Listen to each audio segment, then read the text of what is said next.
Hello, everybody. This is your boy, the Sports Dr. Spock, Mickey Coleman. And I wanted to talk to everybody today. I wanted to watch a documentary, the Mr. McMahon documentary. You can see it on Netflix right now. It's a 6-part miniseries, I guess you would call it, about the life of Vincent Kennedy McMahon Jr. I would want to review with you guys the first episode right here, right now, first. So without further ado, let's start it. You can find it on Netflix. This is fair use. Fair use, everybody.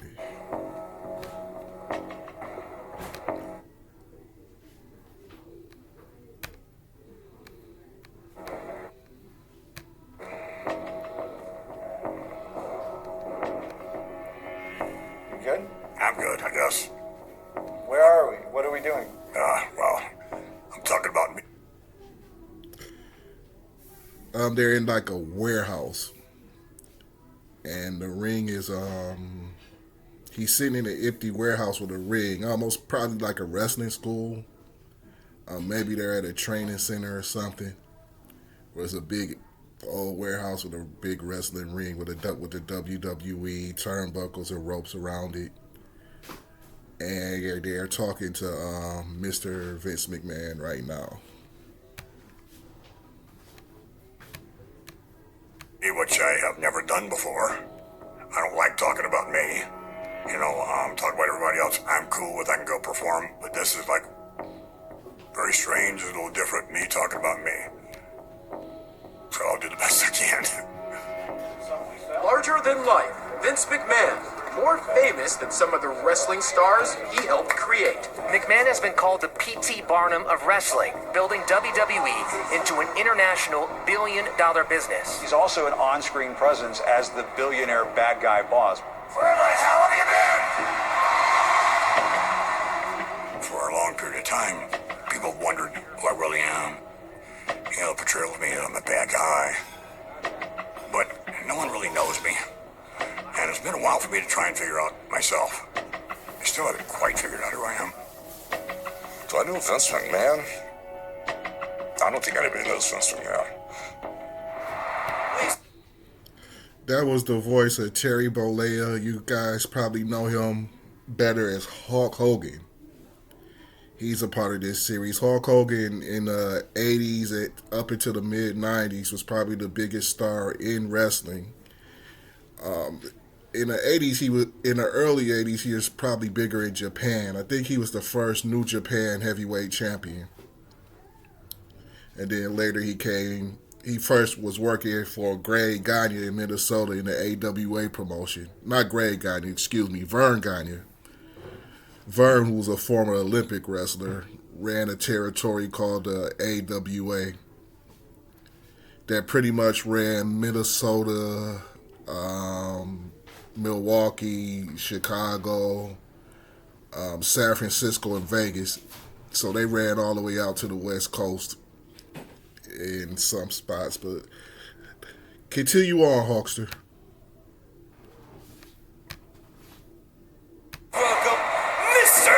McMahon! People know who he is, but they really don't know who he is. The person that he put... That was his daughter, Stephanie McMahon. Stephanie was, I guess, the co-CEO at one point before she resigned. It's out there, the larger-than-life promoter. A lot of that is a character when it comes to him personally. He's going to show you what he wants you to see. Speaking right there was Paul Levesque. Paul Levesque is actually running the wrestling portion of the WWE right now. The WWE and UFC have combined in a group called TKO.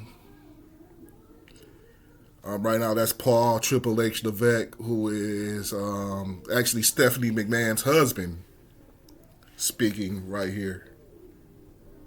Very few people are in control of a world. Vince McMahon was. He has built something. Actually, right there was Dave Meltzer. Dave Meltzer is a professional wrestling historian. He can tell you things about wrestling that nobody knows or nobody remembers. He has all kinds of manuscripts. I believe he runs the PWI Insider. But nobody probably knows more, at least in this country, about professional wrestling than Dave Meltzer. So powerful, so big, and so ingrained in That's people's Triple H generation. speaking now. He did things that no one thought were possible, and he took no prisoners in the process. With Vince McMahon, Right there was Eric Bischoff. Eric Bischoff used to run the company WCW. He was the executive vice president of WCW. He started off as an announcer working down in Minnesota for Greg. I keep saying Greg. Greg Gagne is his son. Vern Gagne for the AWA promotion. Kind of looks like a Ken doll back in the day. comes as advertised. And what you expect, well, that's exactly what you're going to get. I love Vince, and I have a... And of course, the voice you just heard there was The Rock, Dwayne Johnson. A lot of respect for him. But he was a guy that often lied to me and let me down with his lies. Do you think your dad gets a bad rap? That was Bret the Hitman Hart, probably the most successful wrestler, or more known wrestler out of the Hart family, out of Calgary, Alberta, Canada. I think my dad gets the rap Shane McMahon. that he wants.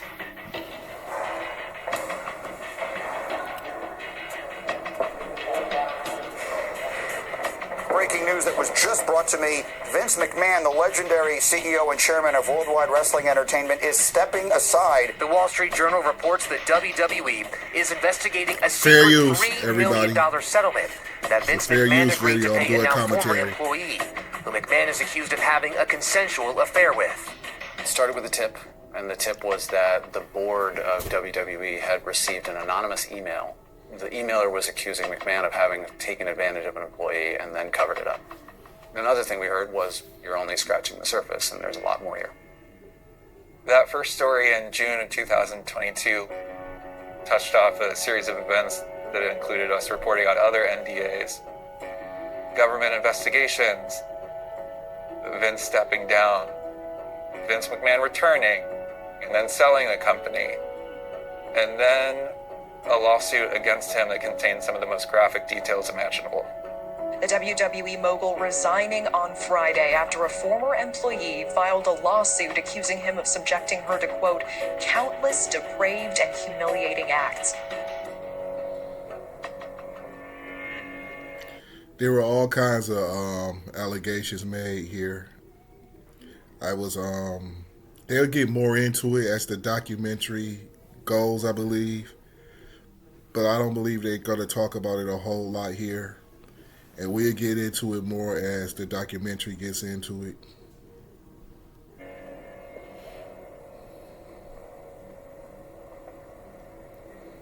I wish I could tell you the real stories. Holy shit. All right, give us one. No. Why? If you know anything about what he's been accused of, that holy shit line is pretty funny. What I'm saying, I don't want to tell you these stories. I'll give you enough that's semi-interesting. I don't want anybody to really know me.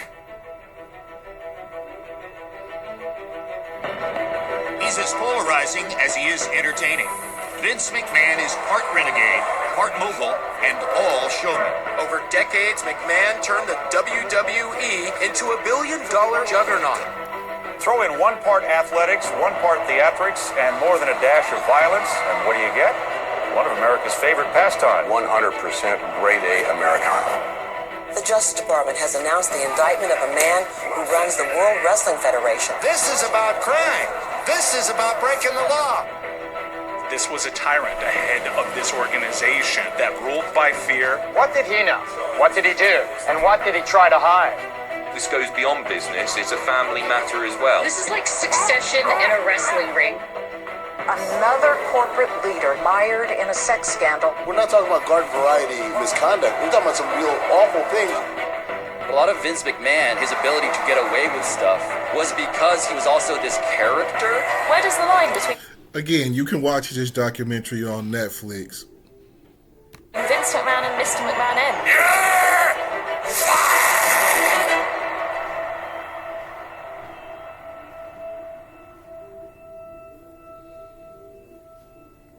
Now they're getting into it, episode 1, Junior.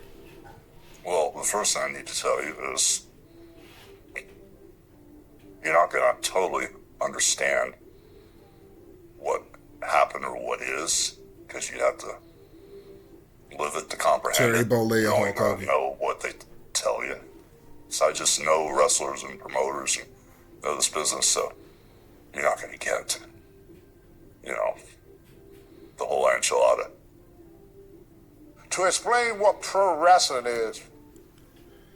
This is Anthony White, better known as Tony Atlas. Tony Atlas was a wrestler from in the 70s and 80s, former WWF Tag Team Champion with Rocky Johnson, Dwayne Johnson's dad. Tony Atlas was probably as a wrestler pretty popular. Held championships in many regional organizations, but he's probably the most famous for being the WWF champion for a little while with Rocky Johnson. Was built like a tank. He was cut up. Good Lord. Oh, go ahead, Tony. It's turning fantasy into reality.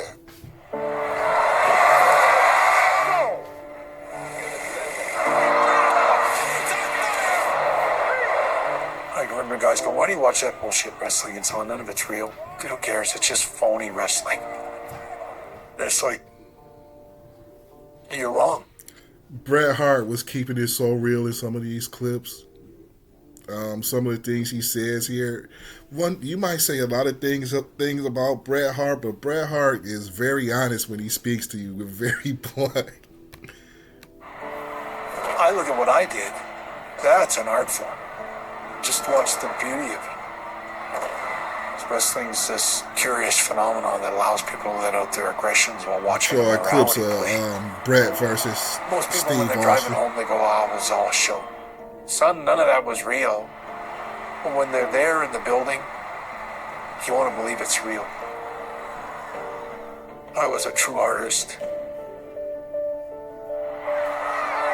People that weren't fans would say, it's all fans that are too stupid to realize that it's not real. No, it's all people that are smart enough to accept the fact that it's a show and buy into characters and the storylines. Why I'm a wrestling fan is, why do people watch anything on TV that's scripted? It's entertainment. It's athletic entertainment.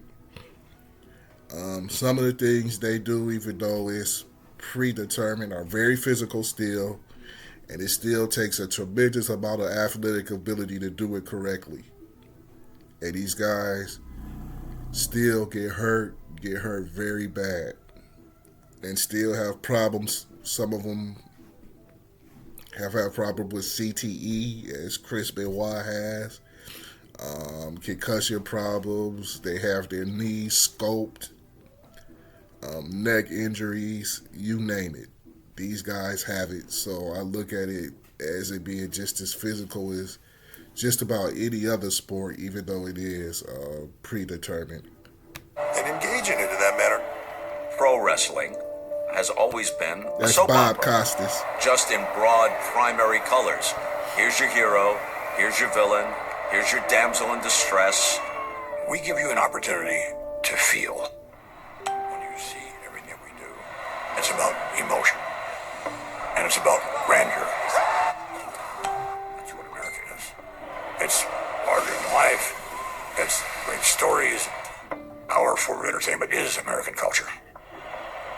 professional wrestling matters in that it's so much a part of American culture, and nobody talks about it as mattering. Vince McMahon's influence and impact is largely ignored, but it is affecting the way the world around us is working.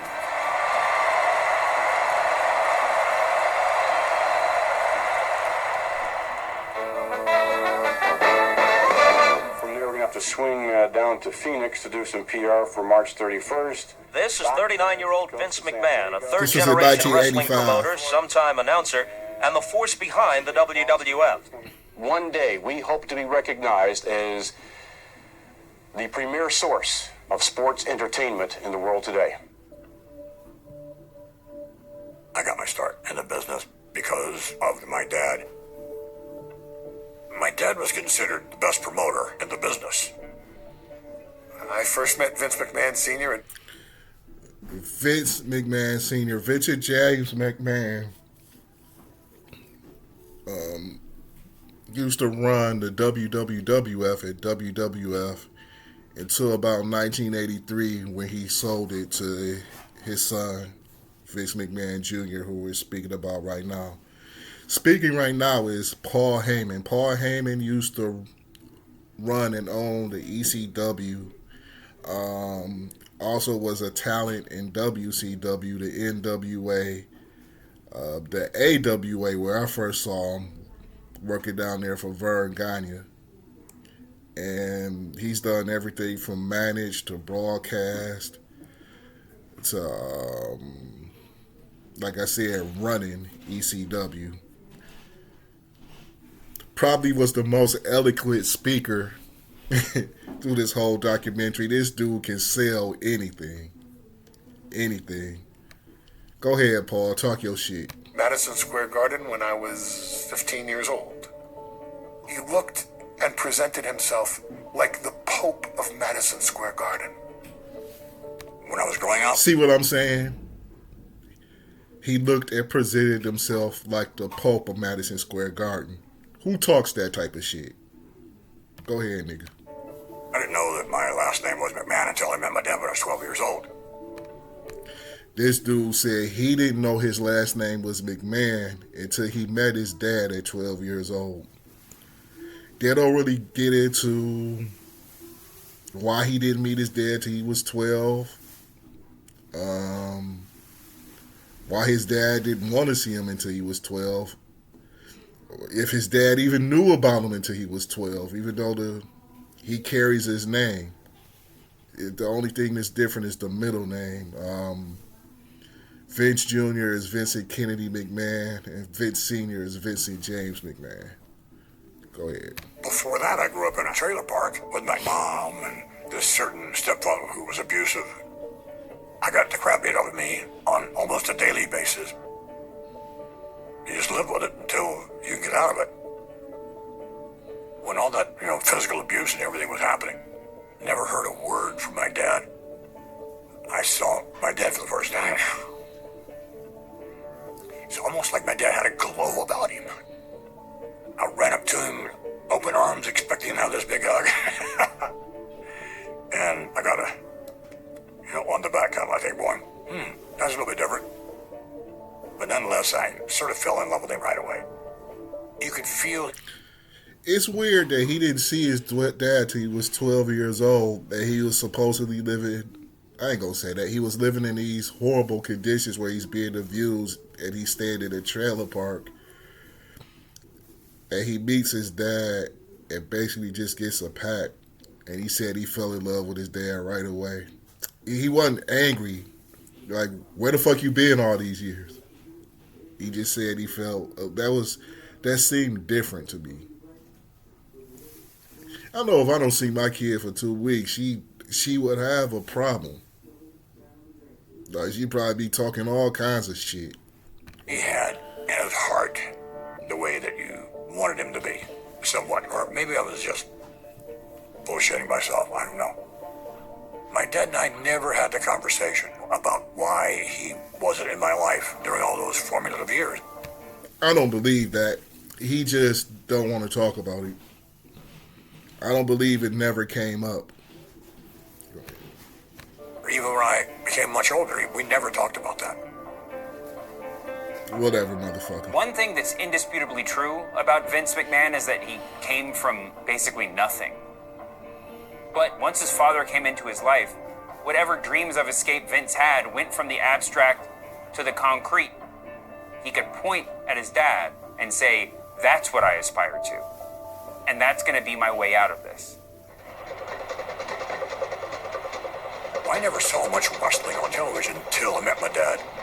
And then, oh, this is what he does. I mean, he's a big charismatic individual. It's a match going on with Ivan Koloff and Pedro Morales, probably for the WWF Championship. I like that. At that time, a sort of a strange relationship with my dad. We didn't play ball together, or there was no camaraderie that way.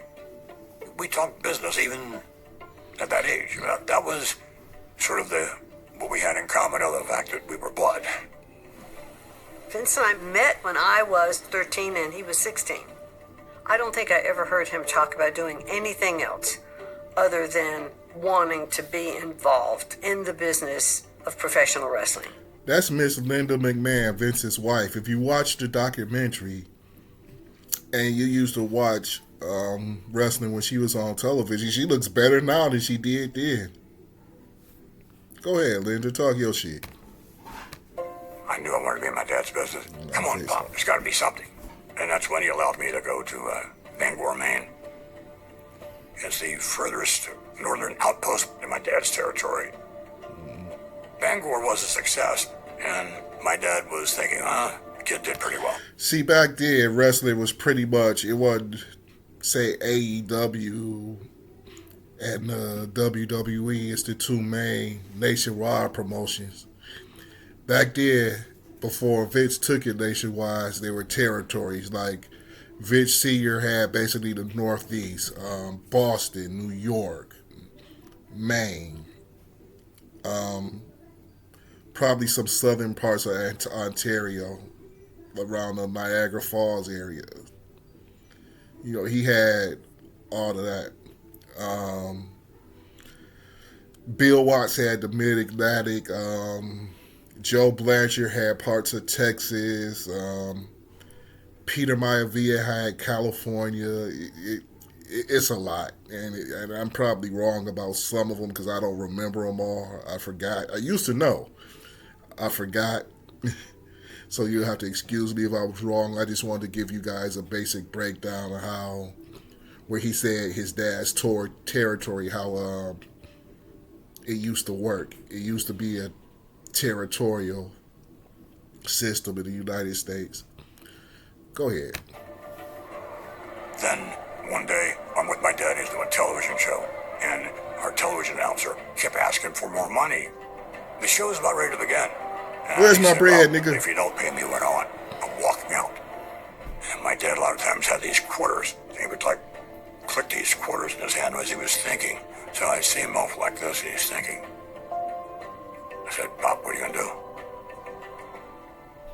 Go announce. You're the announcer. Show number 1, recording of All-Star Wrestling in Hamburg, Pennsylvania. Is this quick enough for you, Pop? Slated to play.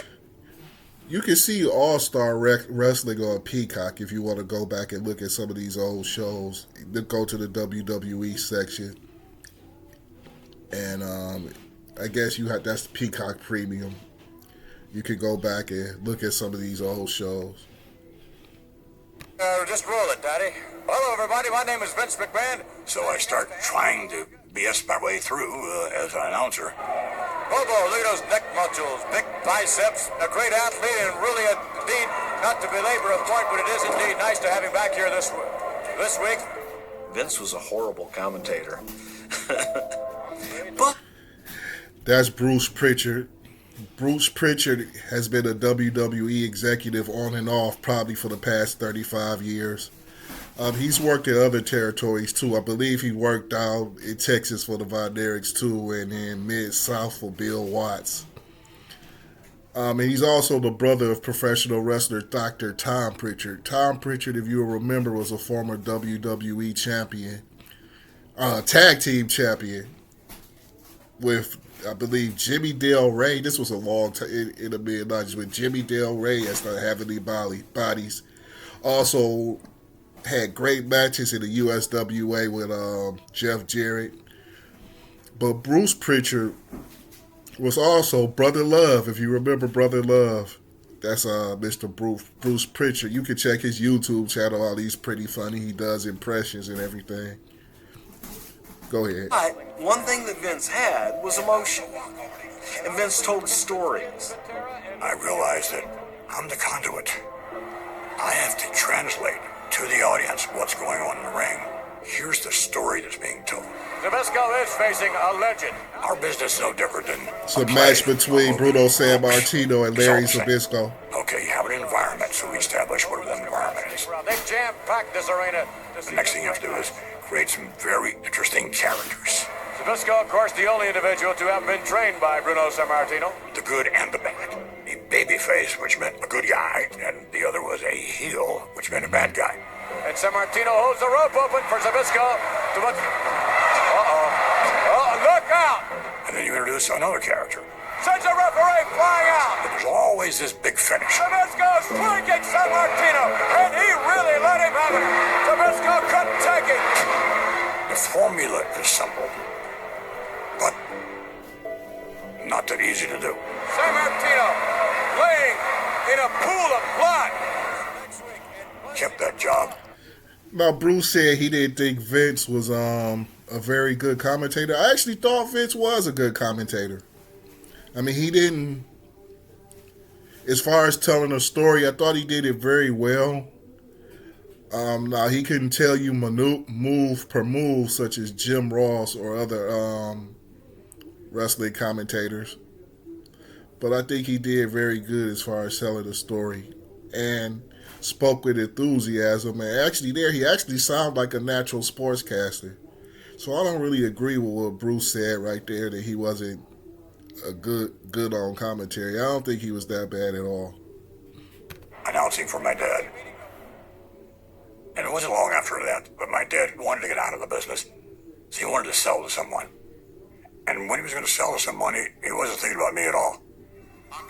As a matter of fact, he was going to sell it to Gorilla Monsoon, who was a partner at that time. Gorilla Monsoon was a partner. Also known as, what is his name? His last name is Morella. I forgot.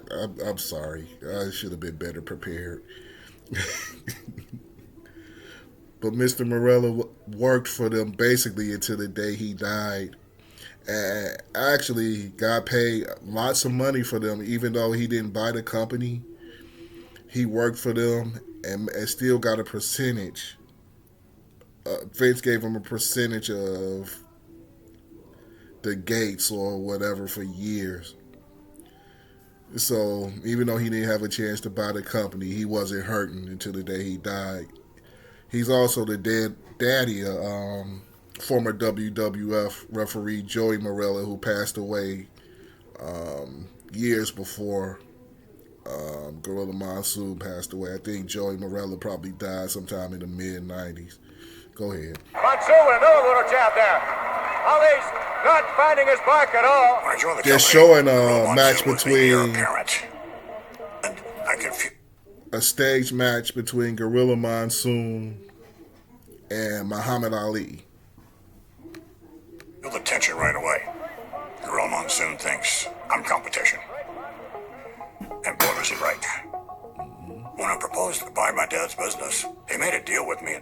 I'll give you X number of dollars here, 3 months later those, 3 months later that, and then the final payment. And if I miss a payment, then you get the business back and keep the money. That appealed to my dad and appealed to his other stockholders because they're thinking his kid's not going to make it. We took over Vince's father's company. We actually were paying with money that they would have been generating should they have stayed in the business. You know, it was robbing Peter to pay Paul. So he basically paid them off with the money that they would have made anyway. That's kind of some slick shit. But he ended up with the company from his dad. which probably low-key his dad may have wanted him to have anyway. That's why he worked out that sweetheart deal. He made the last payment, and no one could believe it. My dad was really, really surprised. Do you think your dad wanted you to succeed? I think my dad wanted me to succeed, but then again, sometimes I think he didn't. Yes. I honestly thought that he didn't want to make it easy for Vince. That he really wanted to let him know what it was like to struggle. But it was strange. Just because he didn't want to make it easy for him, he still wanted him to get his company. Which is why he ended up getting it. Getting paid money that he would have made anyway. Because when I bought the business, there was some friction there. Because my dad, he then worked for me. And I knew he didn't want what I wanted. Hello, everyone. Welcome to All American Wrestling. My vision was to upgrade the product. My vision was to make this mainstream. Not the lower class that everyone thought it was. I didn't want to be pro wrestling. I don't like that term today. I want to be something beyond pro wrestling. I wanted us to grow and compete against all these other promoters all over the country. During this point in time, the wrestling industry was regional and operated in what was called the territory system. Mm-hmm. There were separate wrestling companies around the country, and they each ran shows both live and on TV within their own territories. So you had Florida, you had Georgia, you had the Mid-Atlantic, the Carolinas, there was San Francisco, Portland, Seattle. Vince's dad had the WWE, which Roddy Piper came out of Portland.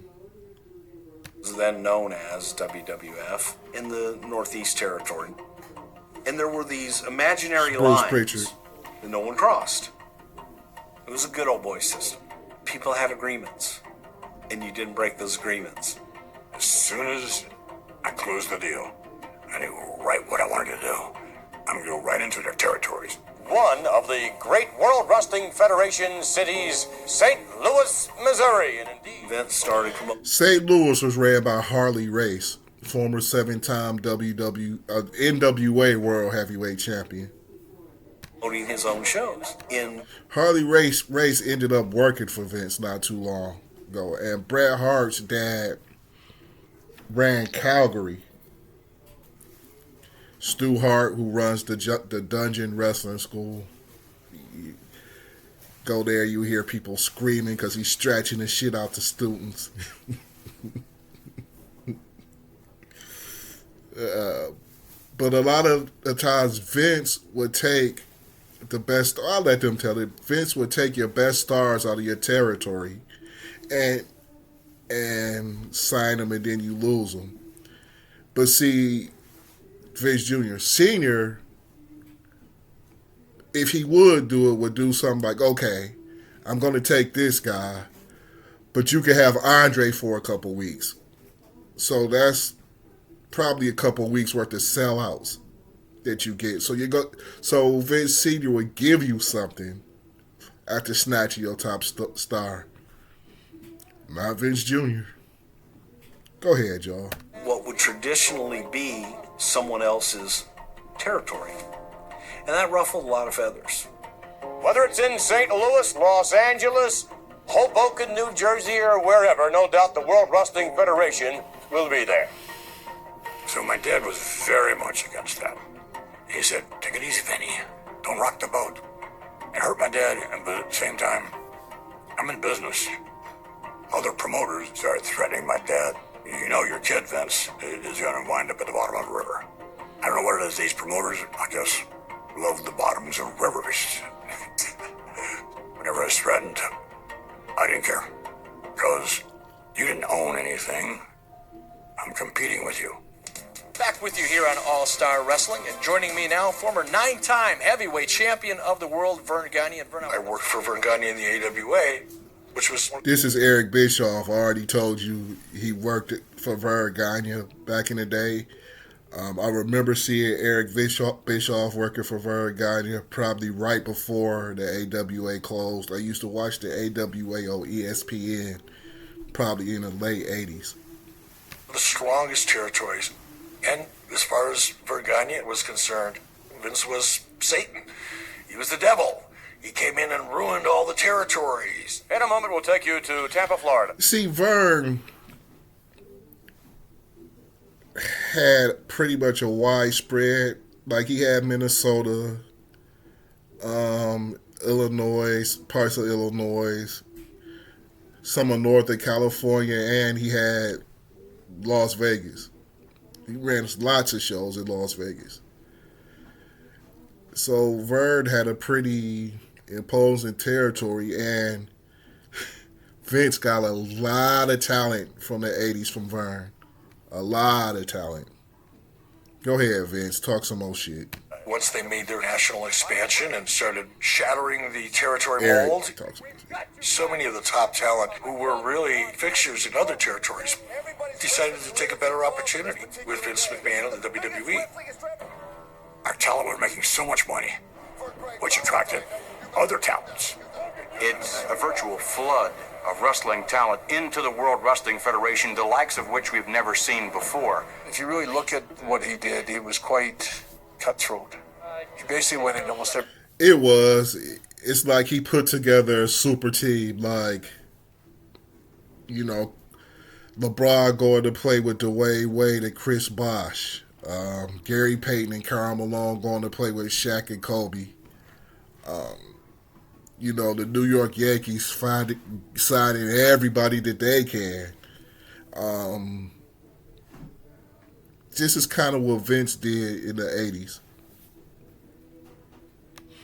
Every territory and bought out their top guys. Then he would go back to their town with the 3 or 4 guys that he stole from there. There was nothing anybody could do about it. We understand that you're attempting to invade almost every area in the United States. That's right. Most wrestlers that worked for Vince came from somewhere else, and Anthony somebody White, else Tony did Allen. the hard work to make that person who they were. And one phone call, they ran and left that guy standing in the dust. Just like he did with me. Well, I could make you more money here. It's a dog-eat-dog world, and you have to get your bite out of it. It was one of those things where I'm not taking anything away from anyone. I'm building. And if you can't compete with me, it's America. Tough. There's no doubt that the popularity of the World Wrestling Federation continues by leaps and bounds. And at that time, I'm competing with all these promoters successfully. So I then said, okay, now I can do things my way. My dad chose Bob Backlund as a champion.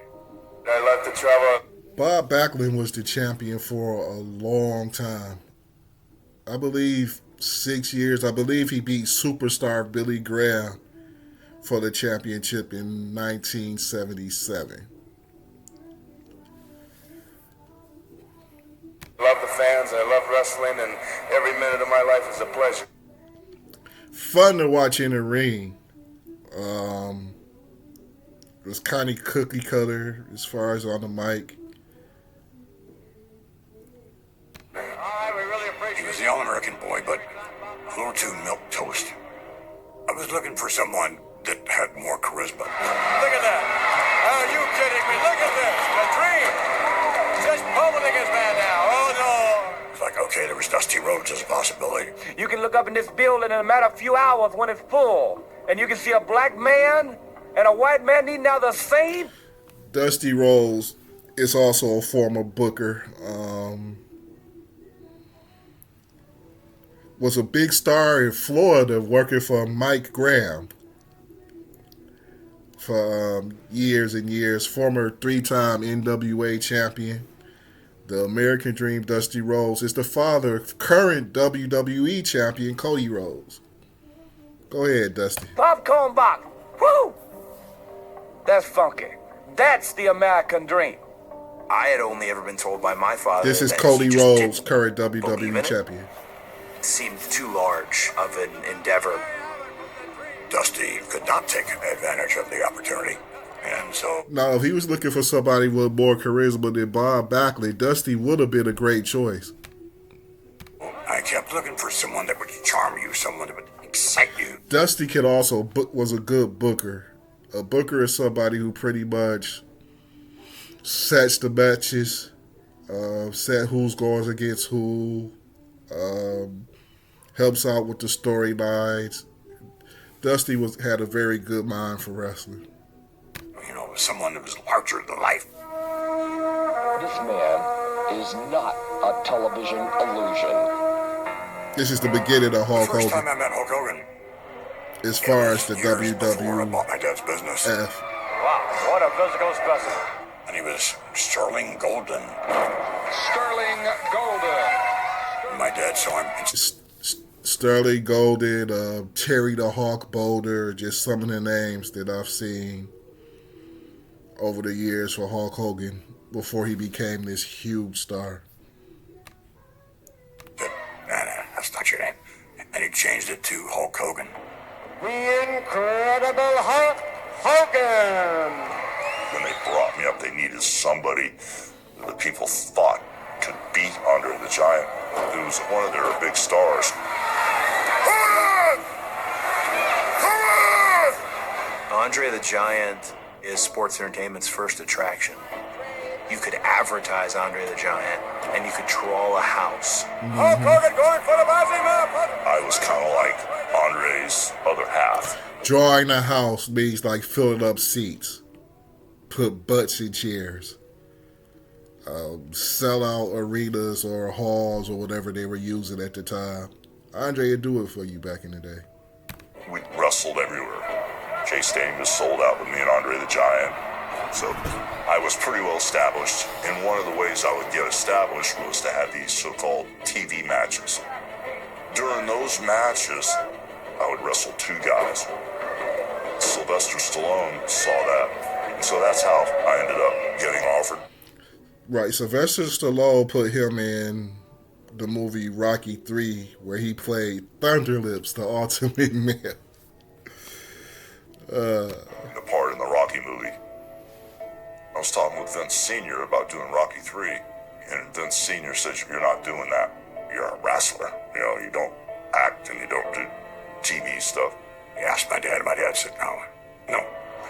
Because my dad had invested a lot in Hogan and wanted to get his money out of him. He goes, "Well, if you do that, you're fired and you'll never work here again." I said, "Okay, cool." When I did the Rocky movie, I knew it was going to be big. I'm coming after you, Balboa. If you took Scarface, if you took The Godfather, the Rocky franchise was bigger than all that. It was Americana. I knew it was going to put me on the map. It just went crazy. Would you welcome Hulk Hogan? You are one good-sized person. Thank you. One big man. In the middle of this, Vern Gagne got a hold of That was him on Johnny Carson. Johnny Carson had the Tonight Show. I don't know, from the 60s to the 80s. I'm not sure when it started. I'm not quite that old. Quick, can you get to Minnesota? Hulk Hogan, back in the AWA, and I cannot believe. When I went to the AWA, I started the Hulkamania stuff. I started ripping my shirt off.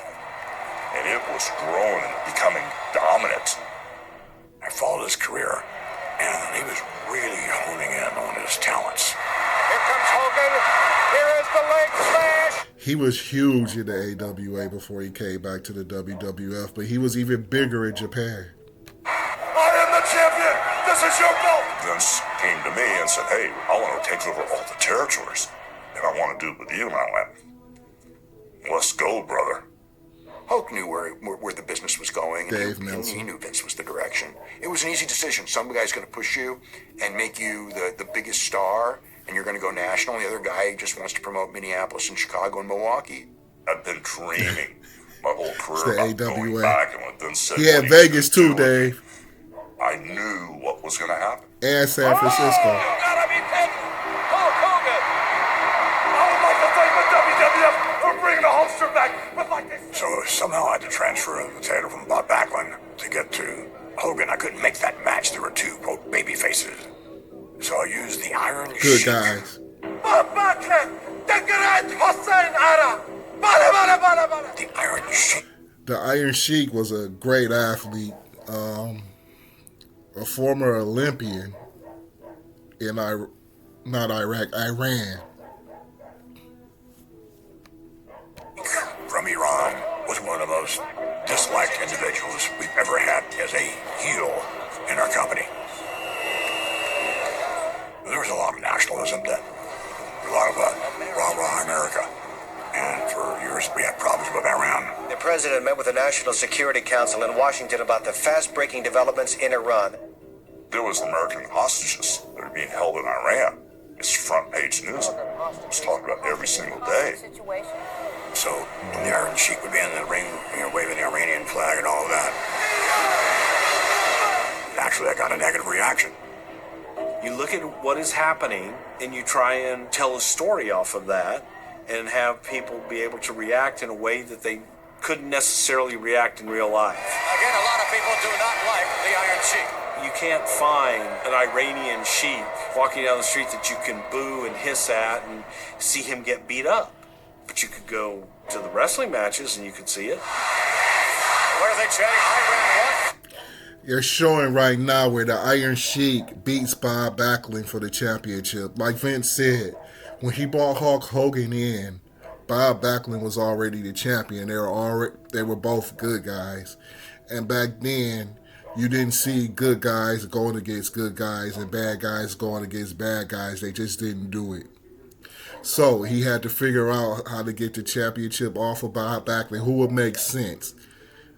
And who, at the time, especially during the problems we were having with Iran, would draw more heat than the Iranian Iron Sheik.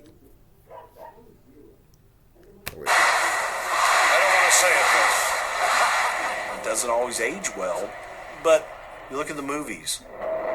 Movies depicted Japan as the evil empire attacking America. Anybody from Japan was not to be trusted.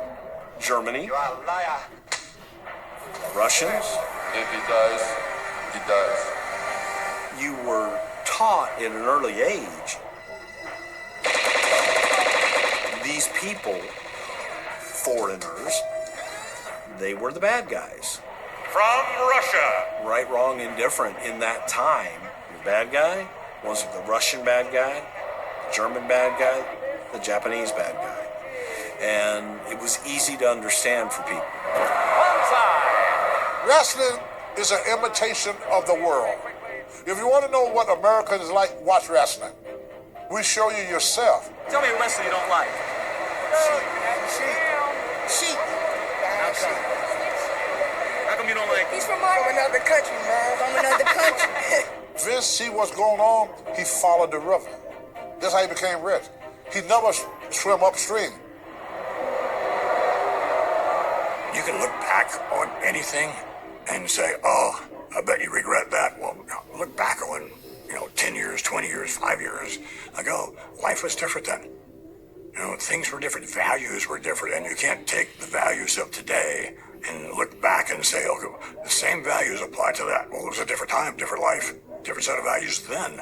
If it were done today, wow, that would be a problem. But then, I didn't think it was a real big deal. The Iron Sheik. So I wanted to transfer the title from Bob Backlund to the Iron Sheik.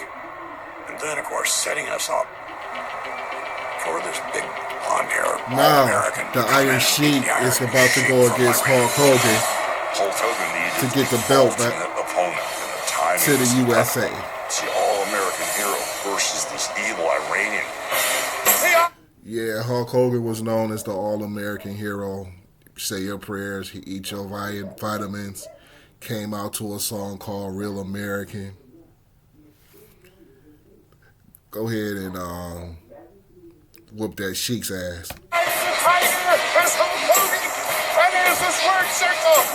Back then, Vince made the decision if I was going to win or lose the match. But what we physically did in the ring, I called in the ring on the spot when we didn't rehearse anything. That's the art form of wrestling. So Hogan called the match?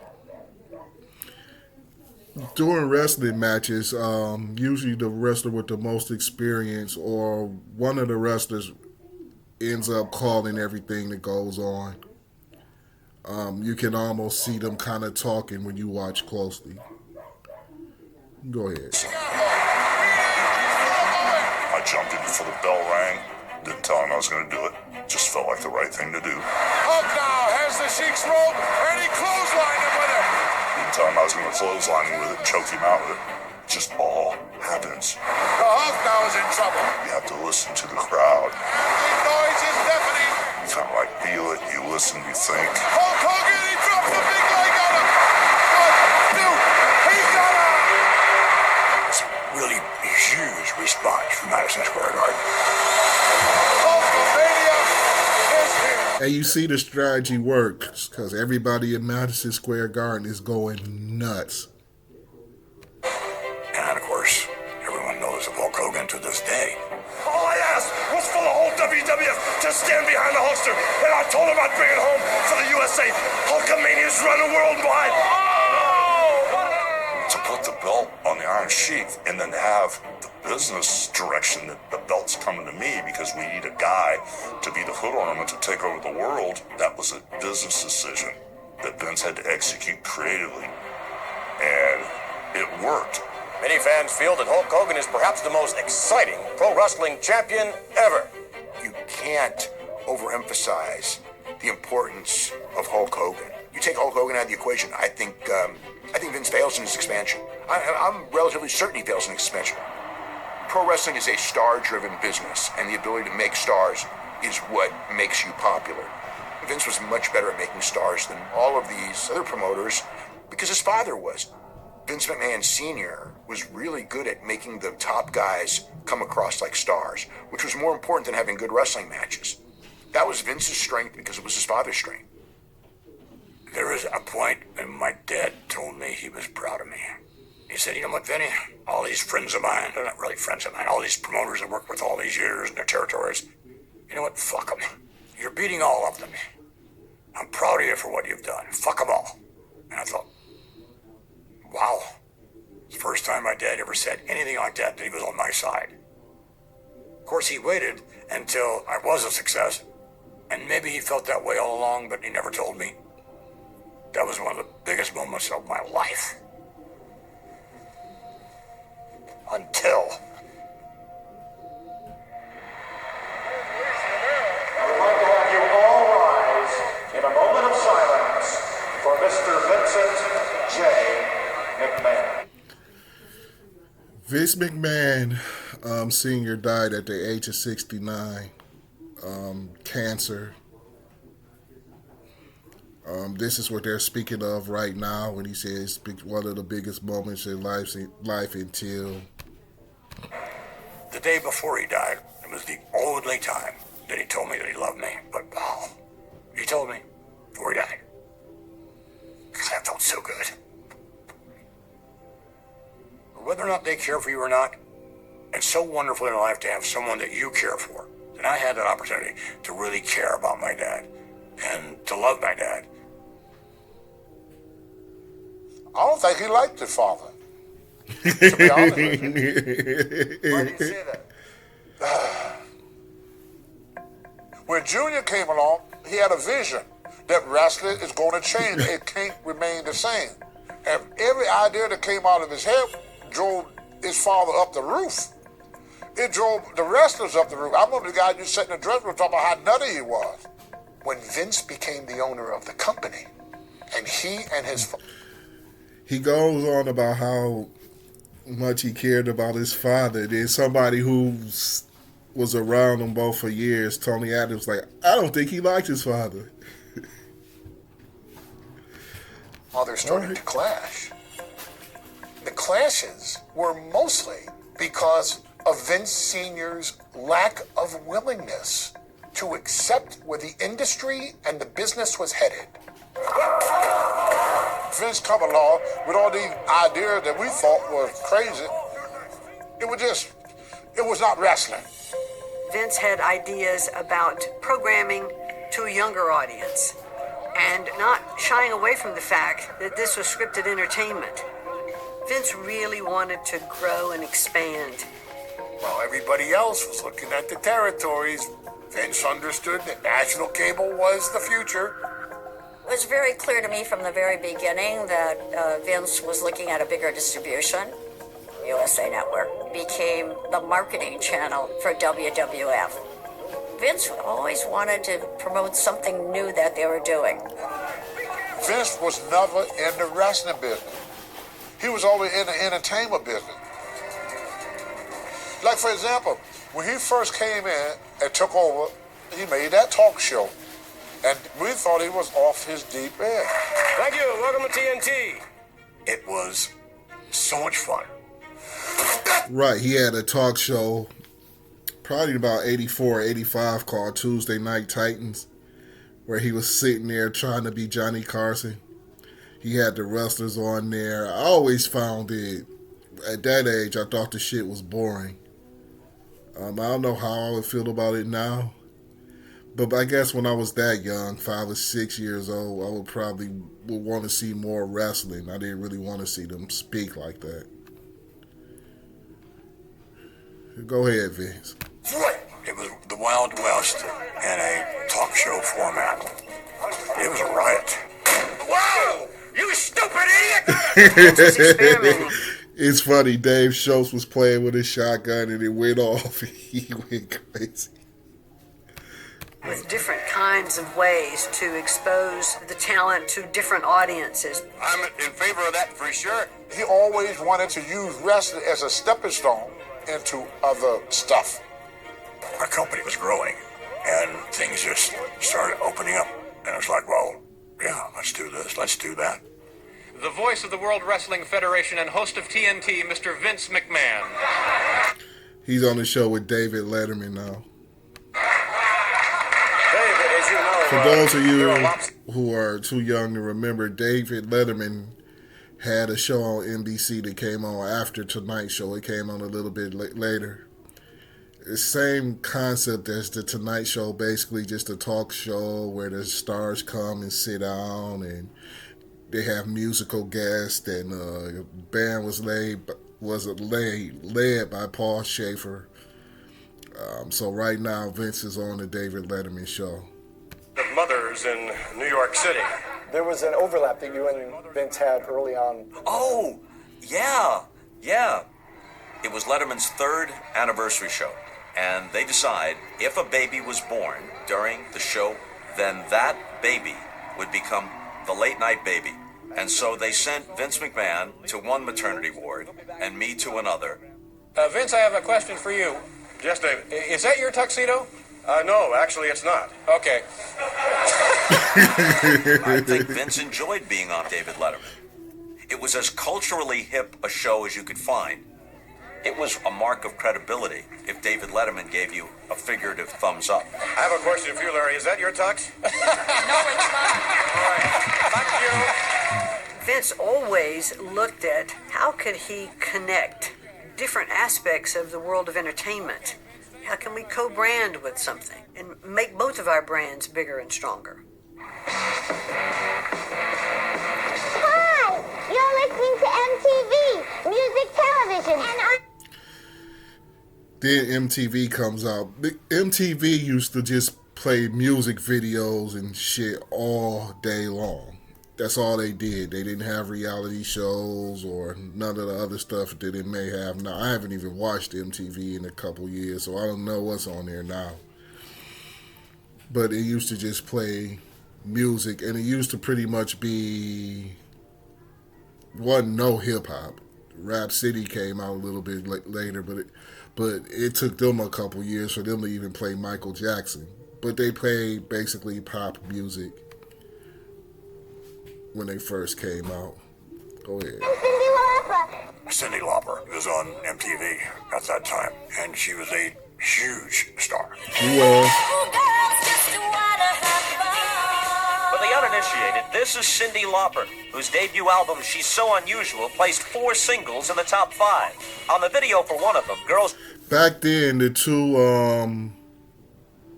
hotter girls in pop as far as female artists that were Caucasian was probably Madonna and Cyndi Lauper. Just want to have fun. Captain Lou Albano appeared as Cindy's father. Cyndi Lauper met Captain Lou Albano on a plane and just felt that there could be some connection. Heavy metal wrestling goes. Heavy metal. There's an opportunity to grow our businesses, both of us. Cindy, tell all these people out here how I made you a superstar. Tell them how you came off my reputation, Cindy. How all women are nothing, Cindy. What? Cindy? Cindy was associated with us, and that made MTV think, well, okay, here's Cindy, she's going into this other genre. Well, let's work with this other genre as well. This week on MTV, The Brawl. We did 2 television shows on MTV. Got great ratings for MTV, and it was a great storyline. I challenge you, you fat bag of wind. At that time, women's wrestling was day class A and a day class A business. And so I thought, I'll have Cindy connect with one of our female performers. That'll make that division mean more.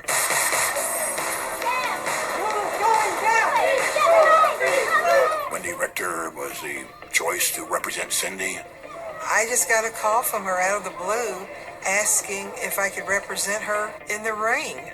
And I said, sure. Managing the challenger, Cyndi Lauper. Wendy Richter was a women's wrestler back in the early 80s as well. Former WWF Women's Champion. Back then, she was probably one of the more attractive women wrestlers. It wasn't like now where they have these very pretty women that happen to be really good athletes and models or whatever in women's wrestling. Like, you have to be good looking back then. I mean, right now. Back then, not to talk about the ladies, but not so much. There was a buzz in the arena, and it was because of her involvement. At this point, many of my... But Wendy Richter, like I said, was one of the more stylish women's wrestlers, too. She wore like what they were wearing back in the 80s as far as the wild sunglasses and the wild hair and friends, we were wrestling fans. We liked the whole tongue-in-cheek aspect of it. Like, here's a mainstream sports guy, and now he's lending his voice to introducing Hulk Hogan and Rowdy Piper, and he's doing it straight. Thank you, Howard. This is indeed an honor. It was funny. I loved it.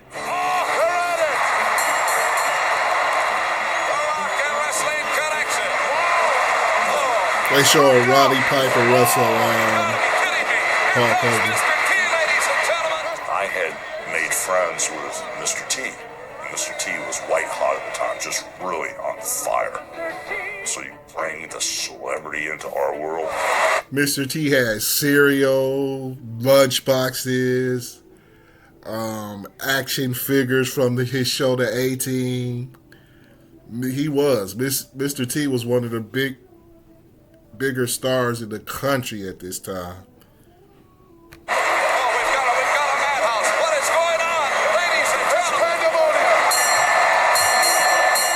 To have this partnership with MTV, it was quite a step up from what we had been doing. MTV was red hot back then. So this product that Vince McMahon put together just wasn't in the back rooms of people that smoked cigars. I mean, this was getting to be mainstream. It changed wrestling. Now it's okay for people to say, I watch wrestling. Andy Warhol, your impressions of what took place earlier on here. Oh, I'm speechless. It's just so exciting, I just don't know what to say. I don't think it's over. I think we have just seen the tip of the iceberg. At that time, the business was growing leaps and bounds, and I enjoyed putting in the work. But my wife finally, you need a vacation. So I went to the Caribbean someplace for 2 days. I came back the next day and announced, we're going to have one big event a year, just like the Super Bowl. And we're going to call it WrestleMania. She turned to me and she said, you weren't relaxing, you weren't enjoying any of that at all. You were thinking about business. Yeah, Vince has always been pretty much known as a workaholic. He said his wife had to make him take a vacation. Good Lord. On Sunday afternoon, March 31st, it's WrestleMania. Mr. T risks it all, wrestling for the first time, teaming up with champion Hulk Hogan. You will see the greatest production of wrestling ever in the world. Wrestling history will be made. The Woodstock of professional wrestling. WrestleMania was obviously just, again, common sense. That was Jesse Ventura, somebody else he stole from the AWA. And things of that nature. So why wouldn't we have one big end of the season type deal? WrestleMania. WrestleMania. Maybe we could take this one huge event and put it on what was known as closed circuit. There are going to be over 1 million people watching on closed circuit television all over the United States here. Closed circuit was simply a very large projector projecting on a screen in an arena what you were presenting. And you paid money as if it were a live event to come in and watch. That concept today sounds ridiculous, but that's the way it was then. Closed circuit television, every major city in the United States. Not only that, Jack, but it's going to 24 foreign countries on big screen. The hype worked so well that Hulk Hogan and Mr. T have been granted the ultimate yuppie honor, co-hosting Saturday Night Live. Mr. T and Hulk Hogan! I don't remember that. Again, I was very young when this happened. I was 5. I wasn't quite 6 yet. But I don't remember them co-hosting Saturday Night Live. And I used to try to stay up on Saturday nights to watch Saturday Night Live. We got a really big match coming up. Madison Square Garden. WrestleMania, that is. Hulk Hogan. So in terms of publicity for WrestleMania, you wanted to invite the media as much as you possibly could. We had an event in Madison Square Garden. This isn't really wrestling. This is wrestling. And John Stossel from one of the networks wanted to interview some of our performers. John Stossel's there under the premise that he wants to find out if Hulk Hogan's really as popular as the New York Times said. And as we're walking, he goes, "Do you guys use razor blades to bleed?" And I said, "Are you kidding me? Isn't that kind of masochistic?" My head was already carved up from the last couple of weeks, you know. Man, I make a beeline to Vince. I say, "Vince, this guy is not here to find out how popular Hulk Hogan is. He's here to expose the wrestling business." If Vince come in... See, this was before everybody knew everything about professional wrestling. To the dressing room, and he said there was a reporter here that run around and asked the wrestler, "Is wrestling fake?" Fans, I'm afraid I have to tell you, it is fake. He said, "I wish somebody do something with that guy." I did not hear Vince McMahon say anything about putting him in his place. That's verbiage I never heard. He didn't tell us to do it, but he said, "I wish someone would take care of that guy." And he walked out the dressing room. And as the wrestler by the name of David Schultz decided he would step into the shot. I think Yes, David Schultz was a nut, like, for real. This motherfucker. Look at the way he looks. Ooh. You know, one day I'm going to learn how to, like, where y'all can see what I'm watching, too. This is just a start. But I wish you guys could see this guy. But you can check this documentary out on Netflix. this is fake. You think it's fake? He slaps the shit out of him. David Schultz just slaps the crap out of Stossel. You think it's fake? And slapped him again. Do you remember Vince's reaction? Ooh, man, what did the 5 fingers say to the face? Slapped him down. And then he got up, slapped him again. Then the guy got up and started running. Did this feel fucking fake? John getting hit? We all celebrated. Not just Vince, everybody. I mean, David was getting pats on the back. People were buying him drinks.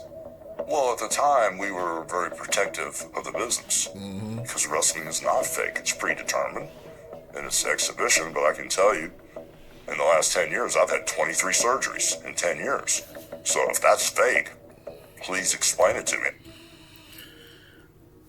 That part is true.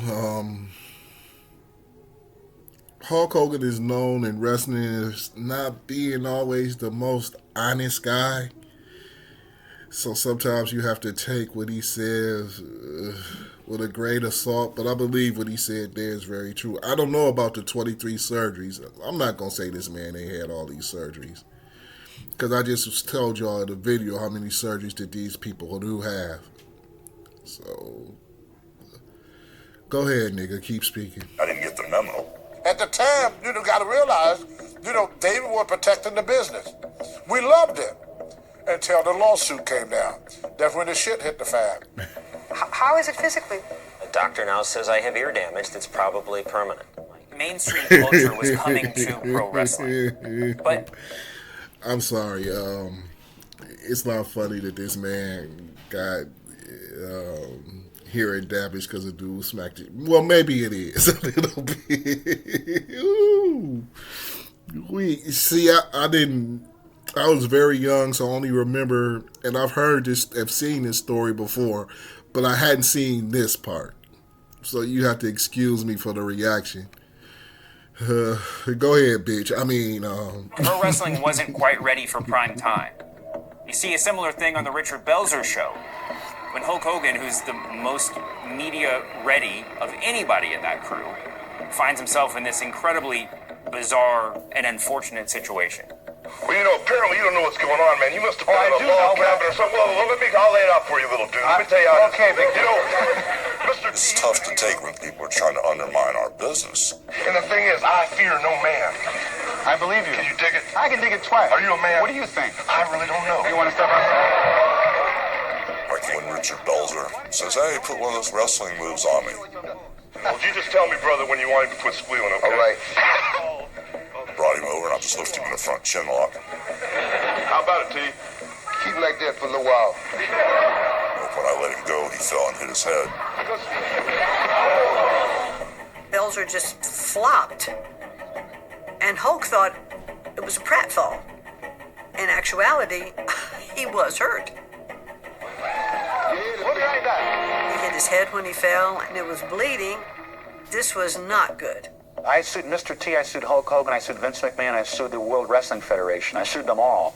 Yeah, Vince wasn't real happy with me. We were at a very, very vulnerable stage with WrestleMania 1 for me to be going around choking people. If it failed, he'd have been belly up. And it's very possibly true.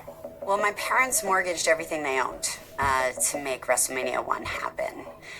I was so young, I didn't truly understand what that meant. My parents never really took finance in front of us, but you can feel it.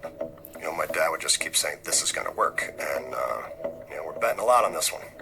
At this point, I'm a teenager, and I'm just like, We really didn't have the money to do it. And if it was a huge failure, then we were in trouble. I'd say that's an accurate statement. Welcome, everyone. Gorilla Monsoon here at ringside as the World Wrestling Federation presents the wrestling extravaganza of all time, WrestleMania. I knew that if we didn't pull this thing off, that we were completely out of business.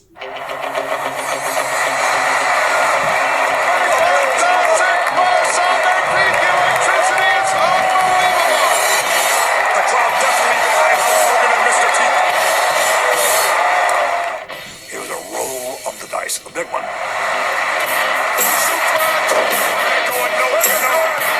But so many things that night went right. It was a big success. From Vince's perspective, you could not hit a bigger home run. It really was the sum of all the parts. When you think back to WrestleMania 1, I was trying to make a statement as to what our business really is. WrestleMania 1, March 31st, 1985. The main event was Mr. T and Hulk Hogan against Roddy Piper and Mr. Wonderful Paul Orndorff. Wendy Richter wrestled the Fabulous Moolah. Nikolai Volkov and the Iron Sheik wrestled Barry Windham and Mike Rotunda for the tag championships. King Kong Bundy beat ST Delivery Jones in just a few seconds. It was a pretty interesting event. We wanted to be all forms of entertainment, all rolled into one. when you have all these extraordinary people from all different parts of the entertainment. It was funny. They had Liberace doing kick moves with the Rockettes. Combined. That is sports entertainment. That's Muhammad Ali was the special guest referee. If there was ever a perfect storm, this was it. Vince was very excited and very happy. You could tell he was vibrating, man. He was on a high. He knew we pulled it off. Hulk Hogan and Mr. T in a tag team grudge match? They called it WrestleMania, the biggest event in pro wrestling since Gorgeous George. Everybody, Madison Square Garden, all the way around the world. Now you know what it's all about, brother. So right before the first WrestleMania, the whole business was looking good. Vince was the strongest, but, there was still all these territories still going on. After WrestleMania 1, nobody knew it yet, and these other promoters didn't know it yet, but Vince won the war with that show. I don't know if it was good for the industry. It was good for me and my organization. That's all I cared about.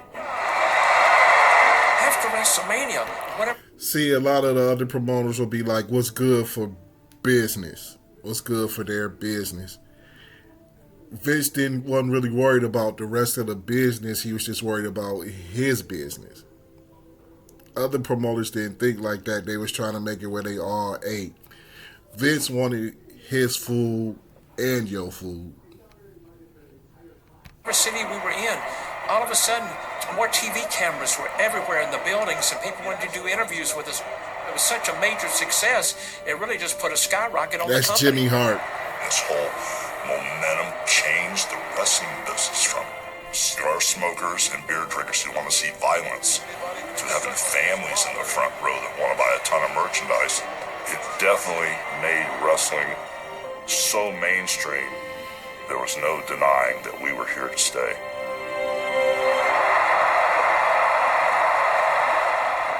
WrestleMania 1 is a huge success. It achieves more than Vince could have possibly imagined for his company. But with greater success comes greater scrutiny, and Vince becomes a target. That expression of there's no such thing as bad publicity, that's BS, because there is. A special investigation has turned up allegations that could outrage the biggest wrestling fan. A legal fight is in store for the head of the World Wrestling Federation. It's a scandal that threatens to knock him right out of the ring. Right on the heels of this huge success, Vince finds himself caught up in a series of scandals that threaten to upend his entire world. And